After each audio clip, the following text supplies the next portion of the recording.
So we have this video here from My Nerdy Home.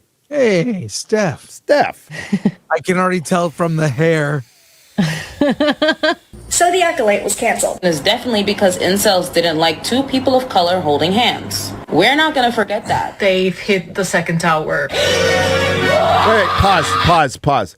Did she say they hit the second tower? They've hit the second tower. What? Is that like 9/11? Chat, did she say they hit the second tower? I don't know what she said right there. I'm like, what? Is this the 9/11 for Acolyte fans? Oh my god. I'm going to play it one more time. They've hit the second tower. They've hit the second tower. That's what it says on the bottom there. Oh my god. What the fuck? That's so weird. It's my 9/11 and January 6th all rolled up into one. The Acolyte was canceled. Oh my god. That's lame. Now, that might have been out of context, but like when you hear hit the second tower, what's the first thing that comes to mind? Yeah, exactly. It's not Star Wars, okay? Holy shit. Okay, you got to read some of this because this isn't spoken, right? So they really flew Manny out to D23 to promote the Acolyte just to announce it's canceled on his birthday. Yeah, that's pretty crazy. That's still funny. That's still funny. I said it yesterday. Best thing that could ever happen to that guy. I think he's probably a decent actor.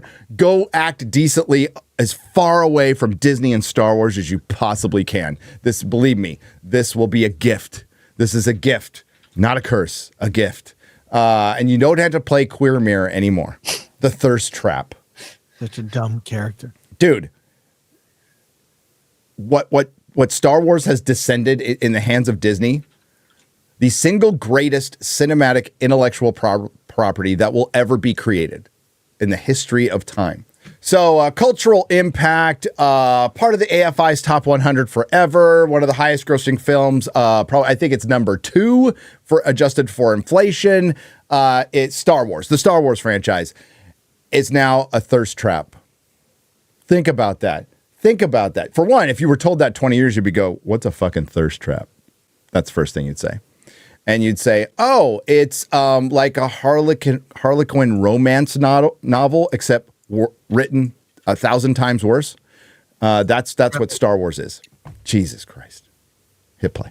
It was set up to fail from the beginning. When The Acolyte was first announced as a female-run show with Leslie Headland at the helm, starring a black femme and a diverse cast of characters unlike we had seen in the Star Wars. Bigot. Non-binary. Right. Non-binary. Bigot. We had seen in a Star Wars project before. The review bombers took to the internet before the show even had a chance to air. Is it worth the price? Oh, I hate TikTok. I fucking hate TikTok. I hate TikTok with the intensity of 10,000 suns. Like, content is, I'm going to lip sync a line from the show, not even bother fixing the audio where it reduces some of the, where you're because that's what TikTok is. They have a algorithmic trending fucking sound that like a bunch of women can lip sync to and go in front of some fucking, it's like bad green screen. It's like, Jesus Christ. So the Acolyte did hire former personal assistant to Harvey Weinstein, Leslie Headland. They did give her $180 million. They did, it starred Amandla Stenberg, who played 2 characters exactly the same way. What range? What absolute range? And they tried to like make her look uglier. They put her in the dumbest story imaginable that centered around a thirst trap that wanted to inject Reylo fanfic into Star Wars and thought that was a good idea. So there's people down the line who thought it was a good idea to spend $180 million on something that cannot turn a profit. You're not licensing it anywhere. Nobody's buying the figures. So it only makes money by bringing subscribers to Disney Plus. And I'm pretty sure it was a net negative. I don't think I'm going out on a limb at all that people saw this and said, fuck this. Why do I pay for this streaming service? As all the streaming services are raising their prices right now. by the way. Yeah, they're all raising prices or reducing or just adding, Ads. ads. Exactly. Adding ads. But yeah, so it's gone. And I think these people actually did watch it. There just weren't enough of them. Not even close to being enough of them. Not even close. And as far as like people going after Amandla Stenberg, we could certainly call her out for her diss track against Star Wars fans, and we can critique her acting. But beyond that, I don't care what she does. Yeah. What a dumb, who allowed that diss track thing to happen? Like, why would you say, hey, here's something good we can do? Call out the people who don't like the show and call them a name. It's a losing strategy. It really is. Well, case in point, The Acolyte is canceled. It was a combination of a lot of things, but it certainly doesn't help that it was written specifically for the intersectional feminist. So many of them out there, by the way. And it was horrible. And you pissed off the fans. Hit play. I understand that it got review bombed to an insane degree by so many people who were hating on it just because of what seemed like internal prejudice. Amandla Stenberg, who not only gave a phenomenal performance as Osha, but also as her twin sister May, had no choice. Pause. Stop. A phenomenal performance. She states it like a fact. This is confirmation bias entertainment on display. There could be an actor out there that I love who gives a shit performance, and I'm going to say, it's shit. It was shit. I love Cate Blanchett.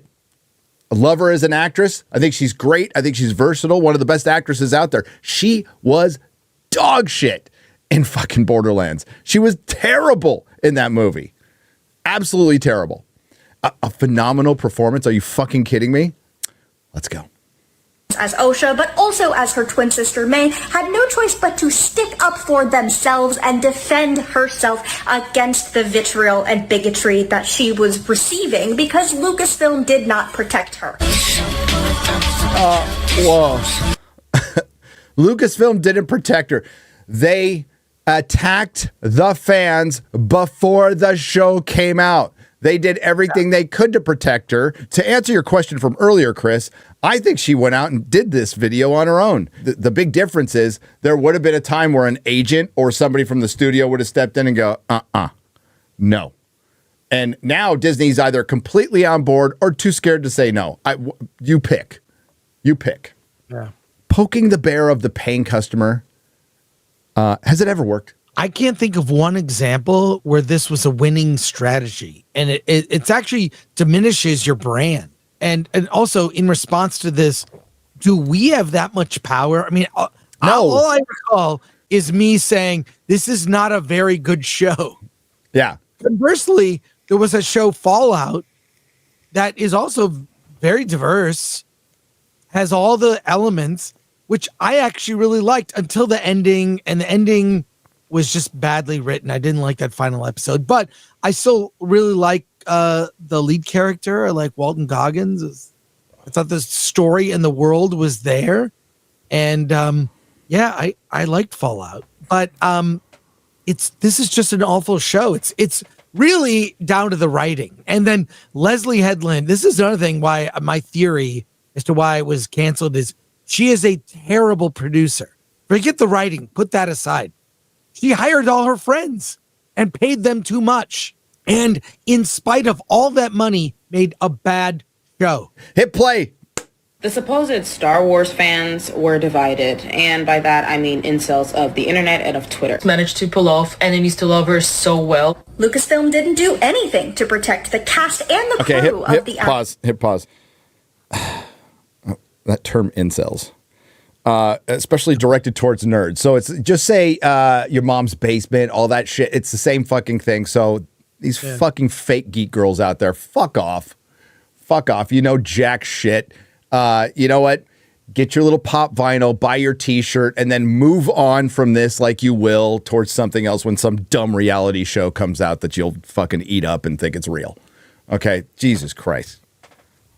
Worst thing to happen to fandom. Well, corporatism. And the fake geek girl. Please hit play. Anything to protect the cast and the crew of the Acolyte. Why can't the girls have fun things for the girlies? Why? What? Star Wars has been for the girlies since the get-go. How many white brunette women have we seen? Right. And now we had a show. This was for the girlies. Where were they? Where were you? Why didn't you show up? It was for the girlies. Maybe because most of the girlies don't want to see a bunch of freaking they-thems running around and cackling commie space witches. You even had your thirst trap in there. That didn't bring them in. But it just shows how fragile you guys are to storytelling. And it was for the girls on board. Leslie Headland was so dedicated as a fan of Star Wars. So when Mother Anicia says this quote, and the whole show is literally about people of color. Ask me what I'm about to do. Pause. So that quote was, the galaxy doesn't welcome people like us. Yeah, bringing that into Star Wars was so welcoming, wasn't it? Wasn't it? Does that feel welcoming?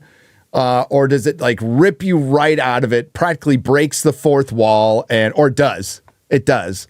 And brings it into the modern world, the modern Los Angeles that these creatives live in today. That really has nothing to do with the real world at all. Ask me what I'm about to do. I'm about to cry. Thank you for asking. I don't care about what the incel said. You guys bullied Amanda Stenberg so bad. The Acolyte, it was kind of to be expected considering how it is set in the universe that has, if not one of then the most toxic fan base like ever. To receive this news, I like him.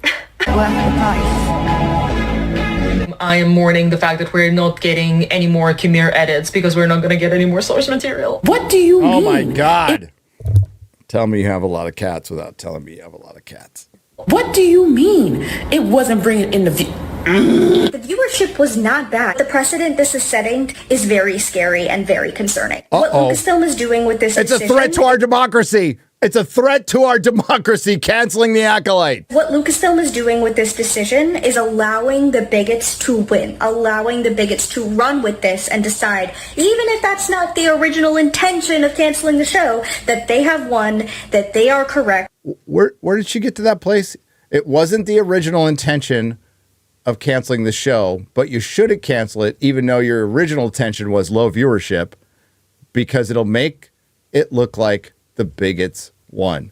And there you have your answer as to why Star Trek Discovery wasn't canceled and why they haven't pulled the plug on Doctor Who and why they let so many things happen, because instead of letting the market decide, they let their own internal marketing departments decide and cost them hundreds of millions of dollars. You know what makes you look bad? Churning out consistent failures over we're getting close to a decade here, and refusing to listen to anything, and to lump all criticism into bigotry. Nerdrotic.com. Please subscribe.